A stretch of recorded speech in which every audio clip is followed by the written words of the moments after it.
Hey everyone, it's Eric, and thanks for tuning in. I said in my last video that I was going to be spending a couple of weeks in Japan. Since then, I'm back in NYC and very jet lagged, but I'm so excited to be talking about my pickups and the in-store shopping that I got to experience while I was there.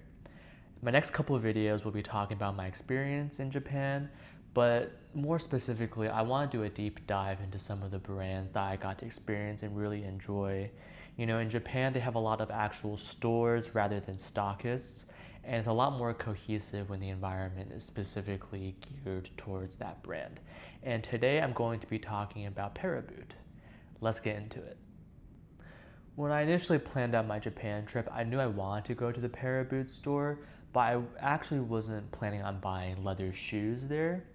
I wanted to get some of the accessories like shoe trees, because for some reason in the US it's very difficult to get your hands on Paraboot shoe trees. In my first full day in Japan, I was in Ginza. Ginza is essentially a very prominent shopping district with a lot of department stores and luxury boutiques.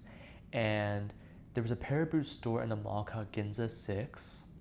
The thing that really struck out to me immediately about shopping in Japan is how prevalent mall culture is.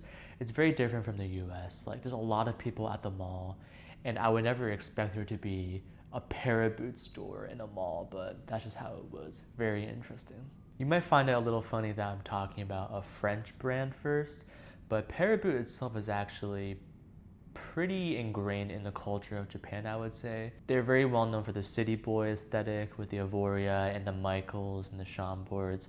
But I also saw salarymen on the subway wearing Paraboot shoes, so it's a lot more common than you think. The actual store in Ginza 6 is really nice. They have all the prominent popular models there out in the showroom. And the gentleman who helped me, he spoke really good English, and he was able to answer all my questions about the shoe trees themselves.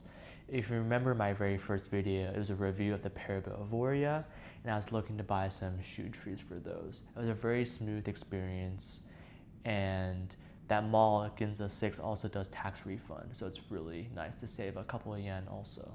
And on the way out of the store, I started looking at some of the shoes, and I did a quick calculation, and I realized that it's actually a lot cheaper to buy Paraboot shoes in Japan compared to the US, which led me to go into another Paraboot location. A few days after my Ginza experience, I was in Oyama, which is another really popular shopping area, and it's also where the very first Paraboot store in Japan is located. This one has a lot more stock.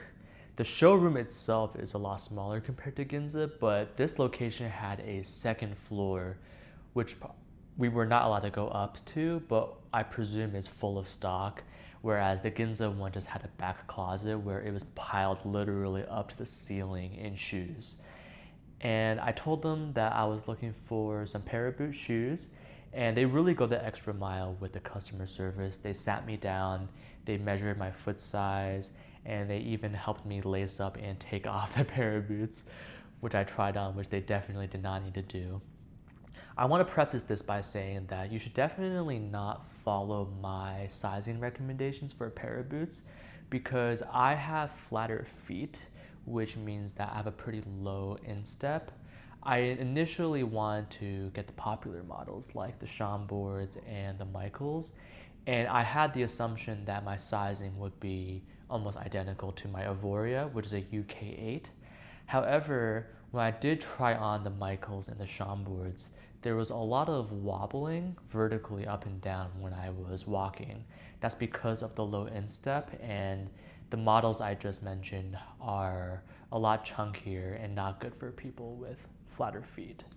However, the employee was really helpful. She recommended a model that I've never even heard of before, the Avignon. This one is a much slimmer model compared to the Chambord. However, it does actually look pretty similar to the Chambord, which is my favorite model. And she recommended that I go a full size down to a UK 7. Unfortunately, they did not have a UK 7, but the overall experience I had at the Oyama store was just really great. Again, they're very helpful. They answer all of your questions. And I was really interested in the Avignon, but because it wasn't a model that I've ever heard of before, it did seem too spontaneous, so I did need to sit on it for a couple of days. After a couple of days, I decided that I really wanted to try it on again, see how it looks on foot. And thankfully, my hotel was walking distance to the Ginza store, so I went back there, and luckily the same gentleman who helped me last time was there. He seemed to recognize me, and he looked surprised that I was there. But this time, I went up to him directly and I said, "Hi, I have flatter feet, but I really like the look of Paraboot Chambords. Do you have a recommendation for me?" And I wanted to see what he would say compared to what the employees in the Oyama location said. And he recommended two shoes, the Paraboot Reims and again the Avignon. I like the look of Reims, but I wasn't looking for a loafer. I wanted a derby or a lace-up shoe. And luckily they had the color I wanted, which is the Lease Noir non-pebbled black in the size UK 7. I got to try it on, and the wobbling up and down vertically because of my instep was pretty much neutralized. Like, I didn't really feel that at all. And they were a pretty comfortable shoe right off the go. I did a couple laps around the store, and I had a lot of questions for him, such as, how come for my Paraboot Avoria I wear a UK 8, but the UK 7 is a lot better for the Avignon? And he said that my problem with the instep is not as prevalent for boots as it is compared to lace-up leather shoes. And I also did try the 7.5 in the Avignon, and it just felt too big in terms of the wobbling again. I mentioned to the gentleman that I've never heard of the Avignon before up until a couple days ago, and he said that it's actually very, very popular in France, and for some reason it's not as popular in the US. One slight concern that I had with the Avignon is that it looks a little dressier compared to the Chambord because of its split toe construction, and he said that first and foremost, Paraboot makes casual shoes, and I was right that Avignon could be paired with business casual outfits such as slacks and a sports coat, but it is still a casual shoe. And I do like the fact that it has a dual purpose. It could be paired with more formal outfits, but it is a casual shoe, which is what I typically wear more of. So after some deliberating, I actually did decide to buy a pair in the Lease Noir, the non-pebbled black in the size UK 7. And the employees there are really, really helpful. As soon as I bought them, they used a hair dryer to get rid of the bloom on the shoe, which is when the conditioner in the leather hardens a little bit and it looks like a white spoo. They used a hair dryer to get rid of that. And then they also used the grease and the beeswax to nourish the leather and to add a layer of, and to reinforce the waterproofing. They did all of this even before I paid for it, which is really nice of them. And I had a conversation with the guy who helped me about how to take care of the shoe. And I did also buy the grease and the beeswax so I can take care of the shoes myself after the fact.